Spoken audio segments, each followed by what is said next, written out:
Tonton terus video ini agar dapat motivasi hidup kamu menjadi sukses. Ternyata pikiran positif dan emosi kita dapat menjadi nasib kita loh. Tahukah kamu bahwa pikiran dapat menentukan nasib kita? Oleh karena itu selalu berpikirlah positif agar nasib yang datang ke kita selalu baik. Inilah rahasia hidup adalah pikiran kita. Singkat cerita, kalau orang biasa ditanya penemuan apa yang paling mempengaruhi kehidupan manusia di abad 20, jawabannya pasti berkisar ke teknologi seperti handphone, internet, dan lain-lain. Tetapi, kalau pertanyaannya itu ditanyakan kepada mereka yang mempelajari topik ini, maka jawabannya akan berbeda. Yang paling mempengaruhi kehidupan umat manusia adalah ditemukannya secara ilmiah hubungan langsung antara pola berpikir dan kehidupan seseorang. Ini didasarkan fisika kuantum. Sebenarnya hubungan antara cara seseorang berpikir dengan nasib atau kehidupannya sudah ada sejak zaman dahulu. Nabi Sulaiman mengatakan bahwa manusia adalah pikirannya. Buddha Gautama mengatakan bahwa pikiran adalah pelopor, pikiran adalah pembangun, dan pikiran adalah pembentuk. Nabi Muhammad pernah mengatakan kepada sahabatnya saat dia sakit, kalau kamu berpikir begitu, maka itulah yang akan terjadi. Tetapi seperti biasanya, itu hanya diperhatikan saat acara agama saja. Di luar itu nyaris tidak diperhatikan lagi. Seperti biasanya pula orang tidak percaya bahwa pikiran itu sangat kuat. Mereka takut dianggap menyalahi takdir Tuhan jika dia membeberkan bahwa pikirannya yang membentuk kehidupannya. Jika pikiran dominan kita adalah pikiran positif, maka positif pula lah kehidupan kita. Sebaliknya, jika yang dominan itu pikiran negatif, maka negatif pula lah kehidupan kita. Setiap hari ada ribuan pikiran berseliweran di pikiran kita. Tentu kita tidak bisa menelaah satu persatu. Salah satu cara termudah untuk menelaah pikiran dominan kita adalah dengan mengamati emosi kita. Jika yang muncul adalah emosi negatif, berarti kita sedang memanggil kehidupan yang negatif pula. Kehidupan yang akan memunculkan emosi negatif. Atau dalam ilmu vibrasi disebut force, yang dipengaruhi oleh bagian otak yang disebut reptilian dan memunculkan naluri fight or flight, melawan atau lari.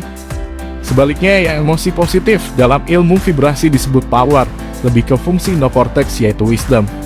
Di antara keduanya ada yang namanya amigdala. Dalam kondisi yang dianggap berbahaya, maka amigdala akan mengoperkan kendali ke otak reptil. Semakin rendah pengetahuan seseorang, wisdomnya kurang, semakin sering dioper ke otak reptilnya. Orang mengatakan gampang emosi. Emosi di sini tentu emosi negatif seperti marah, malu, merasa tidak berharga. Kehidupannya tentu tidak jauh-jauh dari hal-hal yang bisa menyebabkan emosi negatif. Seperti kekurangan uang, capek bekerja, banyak hutang, dan lain-lain. Jika kita ingin memiliki kehidupan yang tenang, bahagia, damai, kita harus terus-menerus berlatih agar kondisi emosi kita lebih banyak di zona power dibanding zona force. Dan hal-hal baik akan terus masuk ke kehidupan kita. Untuk terus mempertahankan agar emosi berada di zona power, saya sudah melatih 4 hal ini sepanjang hidup saya. 1.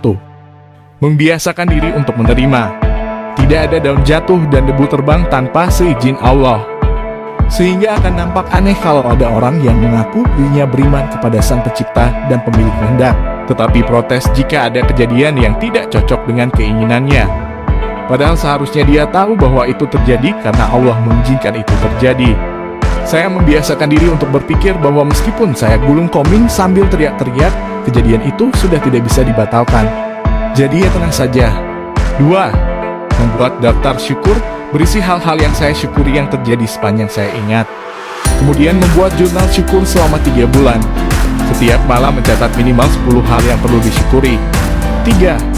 Menganggap bahwa apapun yang terjadi belum bisa diartikan karena belum selesai.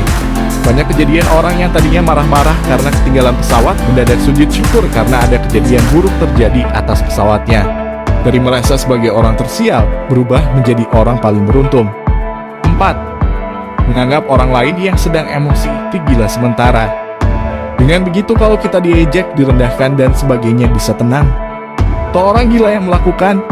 Itulah perlunya selalu berpikir positif, karena pikiran positif memberikan emosi positif sehingga akan menarik hal yang baik dalam diri kita.